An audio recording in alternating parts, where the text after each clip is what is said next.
తాకట్లో ఉన్న మీ బంగారాన్ని విడిపించి ఆ రోజు ఆన్లైన్ రేటుకి కొంటాం. Sharma gold company. నమస్కారం, వెల్కమ్ టు సుమన్ టీవీ. నేను గీతాంజలి. అందరికీ కార్తీక మాస శుభాకాంక్షలు అండి.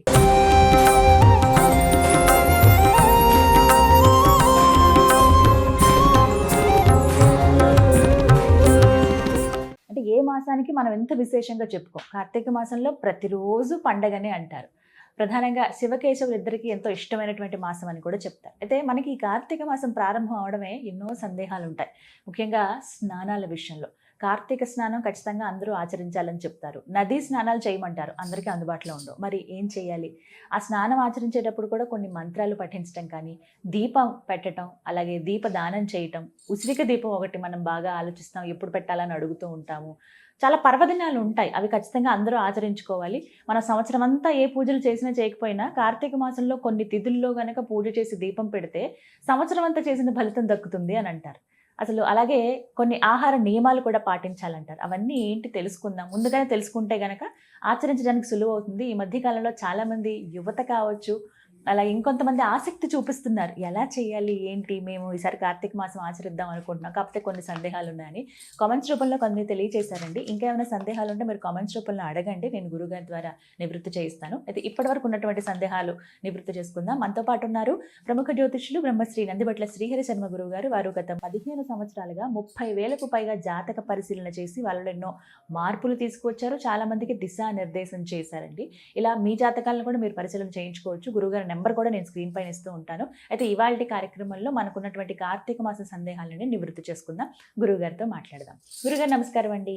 వాగర్థావివ సంపృక్తౌ వాగర్థ ప్రతిపత్తయే జగతః పితరౌ వందే పార్వతీ పరమేశ్వరౌ ఆదిత్యాయ చ సోమాయ మంగళాయ బుధాయ చ గురు శుక్ర శనిభ్యశ్చ రాహవే కేతవే నమః. శృంగేరి జగద్గురు పీఠాధిపతులకి, కంచి పీఠాధిపతులకి నమస్కారములు తెలియజేసుకుంటూ కార్యక్రమాన్ని ప్రారంభిద్దాం. గురుగారు, కార్తీక మాసం శుభాకాంక్షలు మీకు. మీకు వీక్షించేటువంటి మన ప్రేక్షకులకి కూడా కార్తీక మాస పర్వదిన శుభాకాంక్షలు. ఎందుకంటే ప్రతిరోజు పర్వదినం. నిజమండి, అదైతే అసలు ఏ రోజు చూసినా ఈ రోజు ఎంత విశేషమా అని అనిపిస్తుంది. కానీ నిజం చెప్తున్నాను గురుగారు, ఎంతమంది నన్ను అడిగారో ఎప్పటి నుంచి ప్రారంభం, మేము ఇలా శివారాధన చేద్దాం అనుకుంటున్నాం, మేము ఇలా దేవాలయానికి వెళ్దాం అనుకుంటున్నాం, దీపం పెడదాం అనుకుంటున్నాం. చాలా సందేహాలు వచ్చేస్తూ ఉంటాయి. ముందుగా విశిష్టత ఒక 2 ముక్కల్లో చెప్తే మిగతా సందేహాలు అడుగుతాను. అంటే మాసానాం కార్తీక మాసం అంటే ఏ మాసానికి లేని ఒక గొప్ప విశిష్టత ఈ కార్తీక మాసంలో ఉన్నాయమ్మా. ఎందుకనంటే శివకేశవులకి అభేదం లేదు. శివాయ విష్ణు రూపాయ శివరూపాయ విష్ణువే. కాబట్టి ఈ సంబంధించినటువంటి అనేక మాసాలలో కొన్ని మాసాలు వ్రతాలకి, నోములకి, ఉదాహరణకి శ్రావణ మాసం, ఆశ్వీజ మాసం, నవరాత్రులు అంటూ. కానీ ఈ కార్తీక మాసము ముఖ్యంగా నక్తవ్రతము ఆచరించడానికి, ఉపవాసం ఆచరించడానికి అనువైన కాలం. ఉపవాసం అంటూ చేయాల్సిన మాసం ఏదయ్యానంటే కార్తీకమే. ఎందుకనంటే ఈ కార్తీక మాసము చలి ప్రవేశం చేస్తుంది కాబట్టి ప్రతి వ్యక్తికి కూడాను అజీర్ణం ఉంటుంది, తొందరగా డైజెషన్ కాదు. ఈ కారణం చేత ఆ రోజంతా ఉపవాసం ఉండి రాత్రి గనక భోజనం చేసినటువంటి వాళ్ళకైతే ఈ శరీరం ఆరోగ్యకరంగా ఉండడంతో పాటుగా శివునికి కేటాయించబడినటువంటి మాసము కాబట్టి శివానుగ్రహం వలన చాలా ఎంతో పుణ్యాన్ని సంపాదించుకున్న వాళ్ళం అవుతాం.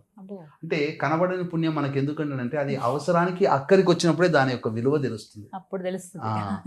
కాబట్టి మనిషి ఏదైనా సంపాదించుకుంటాడమ్మా. మీరు గమనించుకుంటే డబ్బు సంపాదించుకోవచ్చు, కీర్తి సంపాదించుకోవచ్చు, పేరు సంపాదించుకోవచ్చు, ఇల్లులు సంపాదించుకోవచ్చు, ఎంతో మందిని సంపాదించుకోవచ్చు. కానీ పుణ్యాన్ని సంపాదించుకుంటే అనేటువంటిది తాను చేస్తే తప్ప రాదు. తను లేకున్నా కూడా అది చెప్పుకుంటారు. కాబట్టి ఏది శాశ్వతమో ఏది అశాశ్వతం అనేది వీక్షించేటువంటి ప్రేక్షకులు గమనించాలి. కార్తీక మాసం అంటేనే శివకేశవులకి అభేదము అనేటువంటిది మనకు చెప్పడం జరిగింది. భేదము లేదు. అంటే ఆషాఢ మాసంలో మనకు తొలి ఏకాదశి వస్తుంది కదా. ఆ తొలి ఏకాదశి రోజున శయన ఏకాదశి అని అంటారు. ఈ కార్తీక మాసంలో వచ్చే ఏకాదశి ఉత్థాన ఏకాదశి. అంటే ఈ కార్తీక మాసంలోనే విష్ణు భగవాను వారు నిద్ర నుంచి మేల్కొంటారు. మరి విష్ణువుకి సంబంధించినటువంటిది క్షీరాబ్ది ద్వాదశి అని కూడా ఉన్నదే. ఇవన్నీ ఉత్థాన ఏకాదశి, క్షీరాబ్ది ద్వాదశి, కార్తీక మాసం, పౌర్ణమి, అమావాస్య, పోలీస్వర్గము, నందీశ్వర వ్రతము, అబ్బా. ఇలా ఒకటా రెండా కేదారు నోములు, అసలు ఒకటా రెండా అనేకమైనటువంటివి ఈ కార్తీక మాసం అంతా. అసలు ఏం చేయాలి, ఏం చేయకూడదు ఈ కార్తీక మాసంలో? ఏం చెయ్యాలి? ముఖ్యంగా అవకాశం ఉంటే నక్తము ఉపవాస నియమాన్ని పాటించాలి. ప్రతిరోజు అండి? ప్రతిరోజు కనుక ఏ పాటించాలి. సమయం? ప్రతిరోజు అంటే ఉపవాస నియమం అనేది అంటే మధ్యాహ్నం కొంతమంది మధ్యాహ్నం ఆహారం తీసుకుని సాయంత్రం వదిలేస్తారు. అల్పాహారం ఆ, తీసుకుంటారు. కొంతమంది మధ్యాహ్నం నుండి సాయంత్రం వరకు ఉండి సాయంత్రం మాత్రమే ఆ, భుజిస్తారు. సాయంకాలమే భోజించడమే అది చుక్కని ఉపవాస చూసి నియమం. తినాలంటారు, ఆ, అంతేనా? చంద్రుడిని నక్షత్రాన్ని చూసి భోజనం చేయడం అని అంటారు. అలాగే. తర్వాత ఆ, ప్రధానంగా తామస గుణాల్ని ప్రేరేపించే అల్లము, వెల్లుల్లి, ఉల్లిపాయ, ముల్లంగి, పుట్టగొడుగులు ఆహారం ఇవన్నీ వర్జించాలి. ఇక ధూమపానము, మద్యపానము, మాంసాహారము వదిలేయాలి. ఉమ్, అవకాశం ఉంటే బ్రహ్మచర్య వ్రతాన్ని ఆచరిస్తే దాని అంత యోగ్యత, మహిమ ఇంకా చెప్పనలవి కాదు. ఉమ్, ఇక ఈ నియమాలు పాటించాలమ్మా. ఉమ్, ఇవి కనీసం ప్రతిరోజు చేయలేని వాళ్ళు ఉమ్, కనీసం కార్తీక సోమవారాలు, సోమవారాలు, తర్వాత ఆరుద్ర నక్షత్రం ఉన్నటువంటి రోజున ఉమ్, ఏకాదశి తిథి, ద్వాదశి తిథి, అమావాస్య, ఉమ్, త్రయోదశి తిథి, పౌర్ణమి, ఈ యొక్క రోజుల్లోనైనా ఉపవాసాన్ని పాటించాలి. చెప్పిన నియమాల్ని పాటించాలి. బ్రహ్మచర్యము, ధూమపానము, మద్యపానము ఇవన్నీ మనం నిషేధన చేయాలి. బ్రహ్మచర్యం ఉండాలి. ఉమ్, ఇలా ఈ నియమాలు కనుక ఉండి సదా శివనామ స్మరణ చేసుకున్నటువంటి వ్యక్తికి ఉమ్. ఖచ్చితంగా మార్గశిర మాసంలో వాళ్ళ సంకల్పం నెరవేరుతుందమ్మా. ఒక మాసంలోనే. ఎందుకనంటే ఉమ్. మనకున్నవి 24 గంటలు. ఉమ్, ఉమ్? ఉమ్. మనకు ఆ 24 గంటలలో ఉన్నవే 30 రోజులు కదమ్మా. అవును. రోజుకు 1 నిమిషం చొప్పున 30 నిమిషాలు భగవంతుని కేటాయించండి చాలు. అంతే, ఒక్క నిమిషం ఈ చాలంటారు. కార్తీక మాసం అంతా హా, రోజుకు 1 నిమిషం చొప్పున హా. 24 గంటల్లో ఒక్క నిమిషం. 1 నిమిషం. స్వామి. మొత్తం 30 రోజులంటే 30 నిమిషాలు. అలా 30 రోజుల్లో ప్రతిరోజు ఒక 30 నిమిషాలు ఈశ్వరుని కోసం కేటాయిస్తే ఉమ్. అసలు అద్భుతం కదా అసలు. జీవితంలో ఎన్నో సమస్యల నుంచికి పరిష్కారం వాళ్ళకి దొరికేస్తుంది. ఉమ్, ఎందుకంటే నా స్వానుభవంలో నేను చాలా మందిని చూశానమ్మా. ఉమ్. బ్రహ్మ ముహూర్త కాలంలో నిద్ర లేచి కాలకృత్యాలు తీర్చుకొని అడగాలి. సూర్యోదయం కంటే ముందే శివాభిషేకం చేసుకున్న వ్యక్తి యొక్క వాక్కు ఇంకా అసలు ఆ వాక్కు అమృత వాక్కు. ఉమ్. అతను ఆ సంవత్సరం అంతా సాధించుకుంటాడు. అసలు ఈ మాసంలో అలా పాటిస్తారు కదండి, పాటిస్తారమ్మా. సూర్యోదయం కంటే ముందే ముందే లేచి లేచి దీపారాధన అయిపోతుంది దీపారాధన అప్పటికి. అయిపోతుందమ్మా. అవును. తర్వాత ముఖ్యంగా ఈ కార్తీక మాసంలో ఏ మాసానికి అయినప్పటికీ కూడా లేని విశిష్టత స్నానం. ఆ, అవునండి. మాఘమాసంలో స్నానము ఎట్లాగో ఆ, కార్తీక మాసంలో కూడా స్నాన విశిష్టత. ఉమ్. అంటే అమలక దానము, ఉసిరిక దానం. అమలక అంటే ఉసిరిక, ఉసిరికాయ. ధాత్రి అన్న ఉసిరిక, ఉసిరిక దానం, ఉమ్. సాలగ్రామ దానం ఈ కార్తీక మాసంలోనే చేస్తారు. ఓ, ఆ. ఇప్పుడే. ఆ. ఉమ్. ఇందాక ఒక మాట అన్నానండి, ఉమ్. నదీ స్నానం చేయాలంటారు ఖచ్చితంగా. సముద్ర స్నానం అంటే అది ఎప్పుడైనా, నదీ స్నానం గురించి చెప్తారు కదా, మరి నది అందుబాటులో లేదు అన్న వాళ్ళు ఏం చేయాలండి? ప్రతి ఇంట్లో కూడా ఈ మధ్యలో దొరుకుతున్నాయి. ఉమ్. ఏ నదికి పోయినా ఆ నది బాటిల్స్ తెచ్చుకుంటారు, అవునండి, తెచ్చుకుంటాం. లేదా పూజా స్టోర్స్ లోనే దొరుకుతున్నాయి. ప్రతిరోజు గంగాజలం. స్నానం చేసే వాటిట్లో ఆ నీరు వేసుకొని స్నానం చేసినా చాలమ్మా. అలా. చన్నీరు స్నానం చేయగలిగితే అమ్మో. చాలా అదే మందికి ముఖ్యం. ఇది, చలికాలం చేయలేరు. కదా. అవును. చన్నీటి స్నానం కనుక చేస్తే ఉమ్. విశేషం అమ్మ. ఉమ్. చన్నీటి స్నానము అనేటువంటిది చాలా మటుకు శ్రేయస్కరం. Hmm. ఒక మ్యాగ్నెటిక్ అనేటువంటిది మన ఫీల్డ్ మన బాడీలోకి వచ్చేస్తుంది. అందుకని నది స్నానము అంటే నది కూడా ఎలా అంటే ప్రవాహానికి ఎదురుగా ఉండి స్నానం కనుక చేస్తే అది ఎక్కువ లోతులోకి వెళ్లకుండా చేయాలమ్మా. ఉమ్. వెచ్చగా ఉంటాయి నీళ్ళు వెచ్చగా కూడా. ఉంటాయి, వెచ్చగా ఉంటాయి. అలాగే దీపం, ద్రవ్యం. ముఖ్యంగా కార్తీక మాసంలో దీపం అమ్మ, ఉమ్. దీపారాధన చాలా విశేషం. అందుకనే ప్రతిరోజు దేవాలయంలో దీపారాధన చేయాలి. ఇంట్లో ఖచ్చితంగా తులసి చెట్టు దగ్గర దీపారాధన చేయాల్సిందే, అందులో సందేహమే లేదు. పగలు సాయంత్రం ఒప్పుకుంటే ఖచ్చితంగా చేయాల్సిందేనమ్మా. తర్వాత ఉసిరిక దానం చేయాలి, ఉసిరిక దీపం కూడా పెట్టాలి. పూర్వకాలంలో ఏం చేసేవాళ్ళు తెలుసా అమ్మా? స్నానం ఆచరించడం కూడా ఎలా ఉండేదనంటే ఉసిరిక చెట్టులో నీడలో భోజనము, ఉసిరిక చెట్టు నీడ దగ్గర స్నానం అనేటువంటిది. అంటే స్నానం చేసే చెరువు, అందుకని మీకు చెరువు చుట్టుపక్కల ఉసిరిక చెట్లు నాటేవాళ్ళు పూర్వకాలంలో. ఈ కార్తీక మాసం వచ్చిందంటే ఆ ఉసిరిక చెట్టు నీడలో స్నానం చేయమని శాస్త్రం కదా, స్నానం ఆచరించేవాళ్ళు. ఉసిరికతో దీపారాధన కూడా చేస్తారు. పూర్వకాలంలో ఏంటంటే ఉసిరికతో దీపారాధన చేసిన తర్వాత ఆ దీపం ఆరిపోయిన తర్వాత దాన్ని చితగొట్టుకొని దాని ఒంటికి రాసి అప్పుడు స్నానం ఆచరించి భోజనం చేసేవాళ్ళు. ఉసిరిక దీపారాధన చాలా మంది ఏం చేస్తారంటే చిత కొట్టేసుకుంటారు, లోపల గింజ తీసి దాంట్లో ఆవు నేతి వేసి వేస్తారు. కానీ అలా చేయకూడదమ్మా. ఉసిరిక మీదనే బొడ్డు ఒత్తి వేసి దీపారాధన చేస్తే పువ్వు ఒత్తి వేసి చేయొచ్చు. ఆ విధంగా చేయాలమ్మా. ఇది పగలే పెట్టేసేయాలండి దీపం, ఇంటి దగ్గర చేయొచ్చు, సాయంకాలం పూటనైనా చేయొచ్చు, దేవాలయానికి వెళ్ళి అక్కడ చేయొచ్చు. చక్కగా చిన్నగా ముగ్గు వేసి పెడుతుంటారు. ఇక్కడ ఒక చిన్న సందేహం అండి, చిన్న ముగ్గు వేసి పసుపు కుంకుమ వేసి దీపం పెడతారు. నైవేద్యంగా ఏం పెట్టాలండి? పండు పెట్టాలా, లేకపోతే బెల్లం ముక్క పెట్టినా చాలా, పటిక బెల్లం పెట్టాలా? ఏది నైవేద్యం? పరమేశ్వరుడు భోలాశంకరుడు నైవేద్యంగా ప్రతిరోజు కూడా విష్ణు సహస్రనామం చేసుకున్నా, శివ సహస్రనామ పారాయణం చేసుకున్నా, 2 అరటిపండ్లు పెట్టినా స్వీకరిస్తాడు. ఏదైనా అందుబాటులో ఏది ద్రవ్యము దొరికితే అది పెట్టాలమ్మా. ఇలాంటి నియమమే పెట్టాలని మనకు శాస్త్రంలో లేదు. ఎందుకనంటే ఇప్పుడు ఈ నియమమే పెట్టి ఉంటే గనక పూర్వకాలం నుంచి అది ఉండేది కదా. ధనికులు ఆ కాలంలో ఉన్నారు, బీదవాళ్ళు ఆ కాలంలో ఉన్నారు, ఈ కాలంలో ఉన్నారు. అందరికీ సాధ్యమయ్యేదే మనకు హిందూ ధర్మంలో అందరూ కూడా చేసుకోదగినటువంటి పండుగలే తప్ప ధనికులకి మాత్రమే ఉపయోగ పండుగలు లేవు. కాబట్టి ఎవరికైనా ఫలము దొరుకుతుంది, అరటిపండ్లు దొరుకుతాయి కదా, ఆవు పాలు దొరుకుతాయి కదా, చాలు. ముఖ్యంగా నందీశ్వరునికి అభిషేకం అనేటువంటిది ఈ కార్తీక మాసంలో విశేషమైనటువంటి లాభం కలుగుతుంది. కార్తీక మాసం అంతా కూడా అసలు చాలా యోగ్యమైనటువంటి మాసం అమ్మ. ఒక రకంగా చెప్పాలంటే వెన్నెల మాసము అని అంటారు వీటిని. మీకు ఏ పౌర్ణమికి లేని విశిష్టత కార్తీక పౌర్ణమికే ఉంటుంది. అసలు ఎంత అద్భుతం అండి కార్తీక పౌర్ణమిలో చంద్రుడి నుంచి ప్రసరించే అమృత కిరణాలు ఆ చంద్రునికి సంబంధించినటువంటి వస్తువులు ఆకర్షించుకుంటాయి. తద్వారా వాటిని భుజించినటువంటి మానవుడికి అమృతత్వం లభిస్తుంది.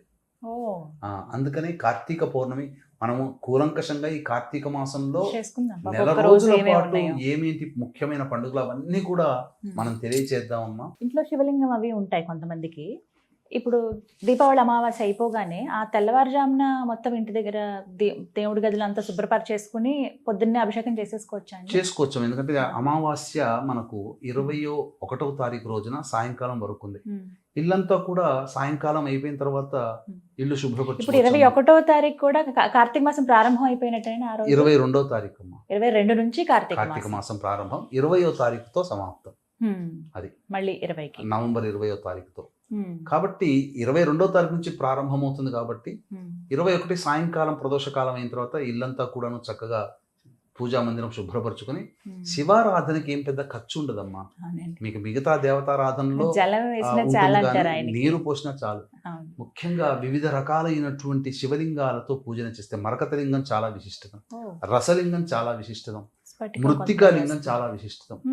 అసలు శివాభిషేకం అనేటువంటిది మానవుడు చేసుకుంటే ఆ మానవుడి యొక్క అదృష్టము చెప్పనలవి కానిది ఈ కార్తీక మాసం అని చెప్పవచ్చు. ముఖ్యంగా చాతుర్మాస్య దీక్ష తీసుకున్నటువంటి యతులు, సన్యాసులు, పీఠాధిపతులు ఈ కార్తీక మాసం విష్ణుని ఆరాధించేవాళ్ళు ఏకాదశి తిథి రోజున, ఈశ్వరుని ఆరాధించేవాళ్ళు పౌర్ణమి తిథి రోజున ఈ యొక్క విరమణ చేస్తారు. చాతుర్మాస దీక్ష విరమణ చేస్తారు. 4 నెలలు కదమ్మా, శ్రావణం, భాద్రపదం, ఆశ్వీజం, కార్తీకం, వీటితో విరమణ చేస్తారు. ఇది అత్యంత ప్రధానమైనటువంటిది. కాబట్టి అనేకమైనటువంటి పండుగలు దీంట్లో ఉన్నాయి. చాలా విశిష్టతతో కూడుకున్నటువంటిది కార్తీక పౌర్ణమి, చాలా విశిష్టత. కార్తీక అమావాస్య కూడా ఇంకా విశిష్టత. కాబట్టి ఎవ్వరు కూడా ఈ కార్తీక మాసాన్ని వదలకండి, ఆనందంగా చేసుకోండి. కార్తీక మాసం శివానుగ్రహం అందరికీ అందించాలనేటువంటి సదుద్దేశంతో ఈ కార్తీక మాసం నెల రోజుల పాటు మహన్యాసపూర్వక రుద్రాభిషేకం అనేటువంటిది మన పీఠం ఆధ్వర్యంలో జరుగుతుంది.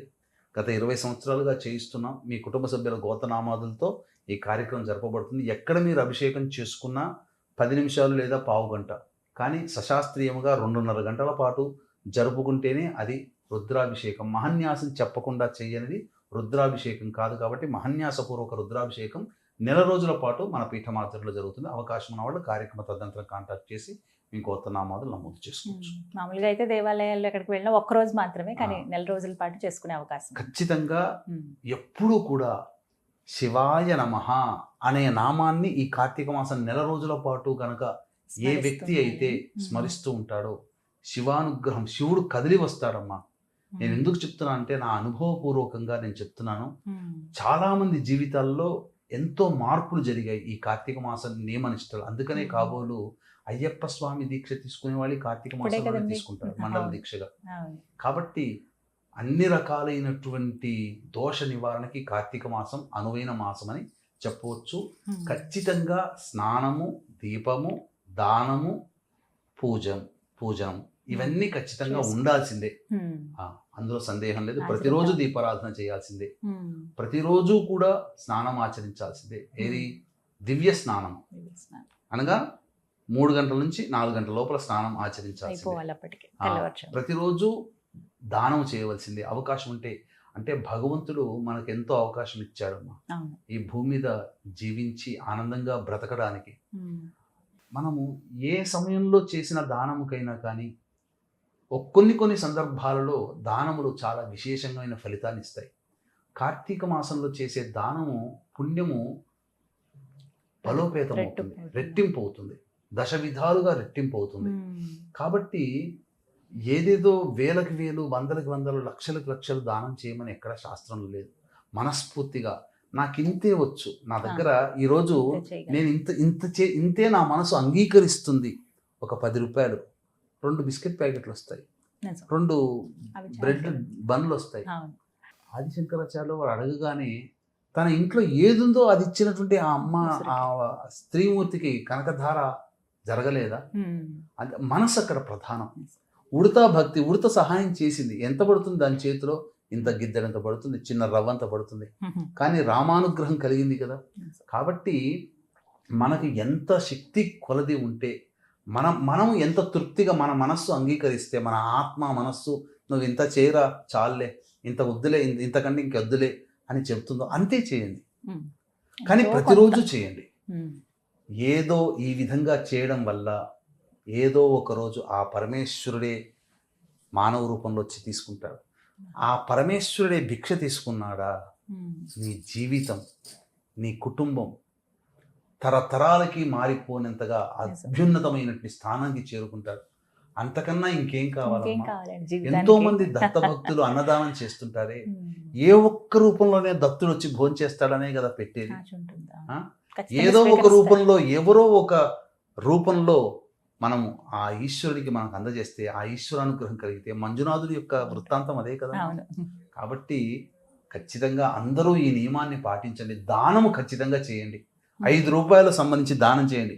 ఏ దానము చేసినా మీకు ఇష్టదైవం ఈశ్వరుడైతే శివాయ నమః, విష్ణువైతే నారాయణాయ నమః, అమ్మ అయితే శ్రీమాత్రే నమః, ఇలా అనుకుంటూ చేయండి తప్పకుండా. అంతే తప్ప మన గురువు కాని గురువులు ఈ సంబంధించినటువంటిది పెట్టుకొని చేస్తుంటారు. కొంతమంది పేర్లకి పక్కన రామని తగిలించుకుంటుంటారు. అటువంటి పేర్లు చెప్పిన పుణ్యం కాస్త పాపం అయిపోతుంది. అటువంటి పేర్లు తలచకూడదమ్మా. మన శాస్త్రంలో, మన హిందూ ధర్మంలో చెప్పిన వేద ప్రకారము, పురాణోక్త ప్రకారమైనటువంటి దేవతలే మనకు అనుసరణీయము, ఆచరణీయము, పూజ్యనీయము. మనకు పురాణాల్లో చెప్పని మానవులుగా పుట్టినటువంటి, మనిషిగా పుట్టి మనిషిగా చచ్చిన వ్యక్తిని దేవుడిగా కొలుచుకునే స్థితి మనకి ఈరోజు దాపురించింది. అటువంటిది మనం పలకకుండా శివనామస్మరణే చేసుకోండి, నారాయణుని నామస్మరణ చేసుకోండి, అమ్మవారు శ్రీమాత్రే నమః నామస్మరణ చేసుకోండి తప్ప ఇక మిగతా దేవతలు మనుష్యులుగా పుట్టిన వాళ్ళు దేవతలనే భావించుకోవాలి. నియమాలన్నీ తెలియజేశారు. ఈ కార్తీక మాసాన్ని మేము అందరం కూడా పాటించి ఆ నియమాల ప్రకారంగా చేసుకుని, ఇంకేమైనా సందేహాలు ఉన్నా కూడా అవి కామెంట్స్ రూపంలో అడుగుతారు, అవి మళ్ళీ మేము ముందు ఉంచుతాను. ఎందుకంటే అన్ని విశేషమైన సందర్భాలే కాబట్టి వాటికి సంబంధించిన వీడియోస్ కూడా చేద్దాం. ధన్యవాదాలండి. సర్వం శ్రీ ఉమామహేశ్వర పరబ్రహ్మార్పణమస్తు.